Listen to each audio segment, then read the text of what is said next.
Go to Wilson, let's see if structurally, with the diagrams that we've shown you thus far, perhaps if you have any questions at this point.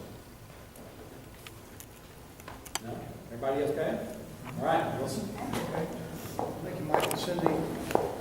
As Mike said, my role as the Chief Operating Officer, typically I work very closely with the CEOs of the respective hospitals. One thing also I'd like to add to typically the relationship when we have a relationship with a hospital district or a taxing entity. A lot of times we'll have one of the board seats on our local 501c3 board would be a district board member. And it creates a nice liaison between the district board, the hospital board, and we really like to share information. We also like to, if it's amenable to both boards, have a joint planning session on an annual basis where we'll actually have a visioning exercise with the taxing board as well as the hospital board relative to say, how do we get us all on the same page? What can we do to kind of move forward together? And so we really like that linkage between the taxing entity board and the hospital board. This Memorial Health System of East Texas, and I want to say just a couple of things, but I'm going to let Gary kind of add to it.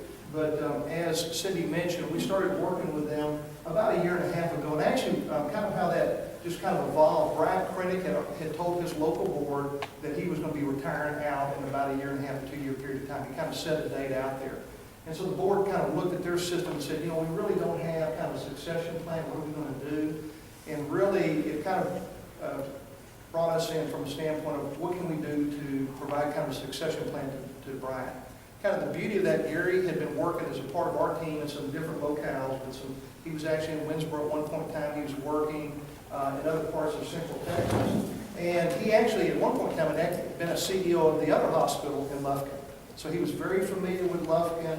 He was well known to the physician community.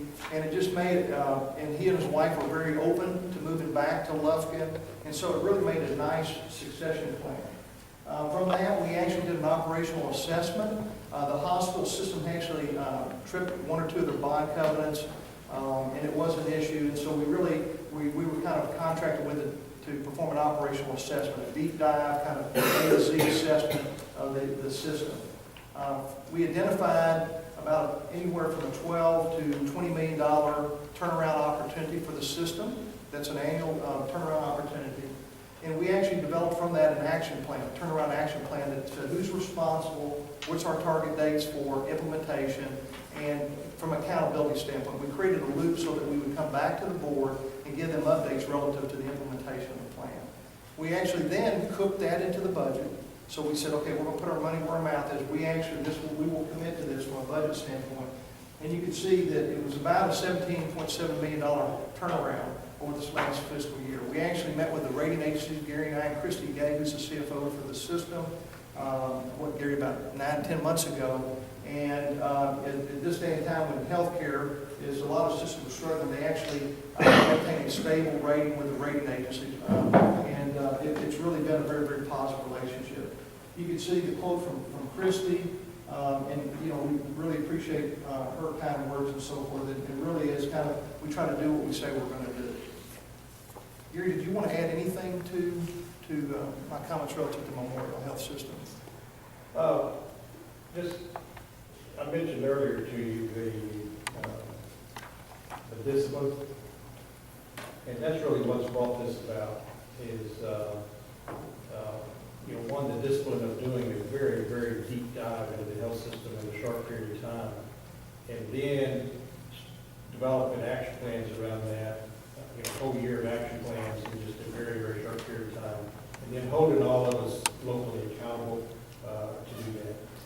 We have a very intense process. We started out just in that action plan literally every 2 weeks, and everyone that had any ownership of any piece of that was around the phone, around the conference tables in each one of our hospitals, tied in with Wilson and his staff, and reporting on how we were performing, and tweaking it when we weren't up to muster, and so forth. So we began that process at the beginning of end of 2011. I was actually 2 inches taller at that time.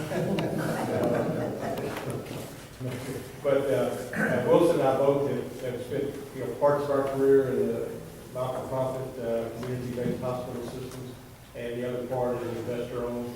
I like to say we're finishing up our career in the sweet spot, and that is in the not-for-profit community-based hospitals. And so a lot of that discipline and accountability process we learned, in the investor-owned world, and it brought that into to bear on these hospitals. And this is a very, very good example. My career kind of evolved in multi-hospital management and to turnaround situations, and this has been one of the ones that I've been the most proud of in terms of what we've done.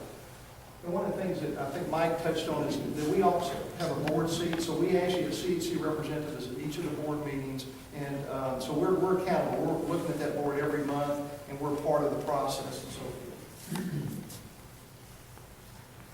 Okay, another case study, I think someone alluded to the fact that we're managing on behalf of Trinity Mother Frances Health System, the hospital in Winsboro, Texas. And for many years, y'all may know a little bit about the history, but it was a Presbyterian hospital in Winsboro. And it was really kind of outside, I would say, their sweet spot of what size facilities they managed. It was kind of far removed from kind of that Dallas-Fort Worth metroplex.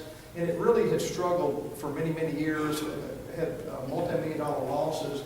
And several years ago, we actually were brought in by THR, which is now THR, that Presbyterian system is now called THR. We actually were brought in, we did a turnaround, and we actually improved the financial situation so much, they said, well, we'll take this back on.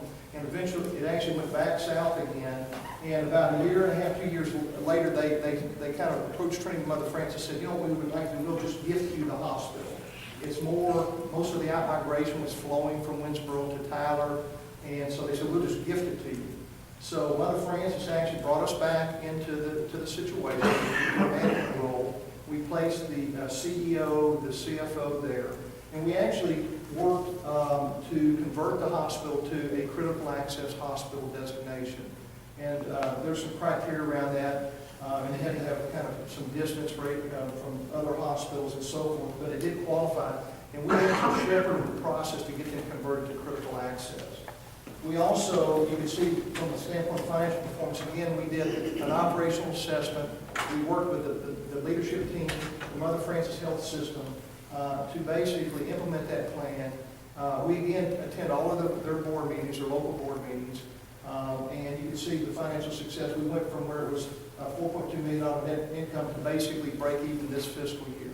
So, and that's with the allocation from Mother Frances Health System to that hospital. So it really, they're very pleased with the progress. And the other thing, it's not just financial. My background, I didn't mention that, I am an RN, and we really, quite frankly, it's not all about financials, it's about the quality piece and working with the medical staff. And as I tell people, none of us can admit patients, none of us can do procedures, so quite frankly, the doctors are a critical part of the equation. And so we look at it from that perspective. How do we partner with the doctors? How do we bring them onto our board? How do we create a shared vision? And then really, quite frankly, at the end of the day, it's all about the patient. What can we do to provide, customer satisfaction, good quality care to those patients? Russ, let me add too, something we shared with Dr. Kelly earlier, that belief in the integration of physicians into the decision-making process. And it really starts at the governance level and it works down.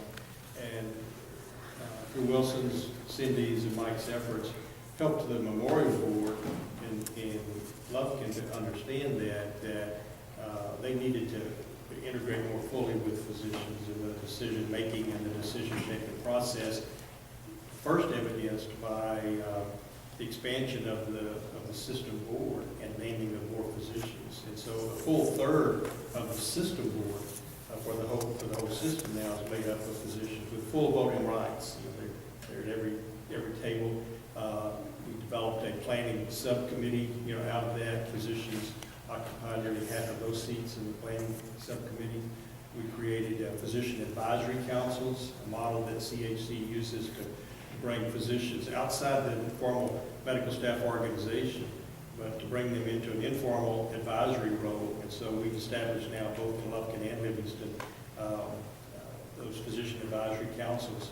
And they just produce great value back to the whole governance and decision-making process.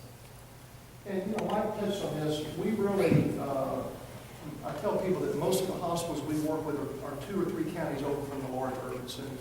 This type of community, quite frankly, is the type of community that we work in. We're very comfortable in that, and that's just kind of the type of facilities. The large urban facilities generally have the large health systems or the for-profits, so they're going to kind of tend to go there because of population base. But quite frankly, it's those community hospitals that are 2 or 3 counties over that really, quite frankly, we think from a standpoint of fulfilling our mission are what we need to be working.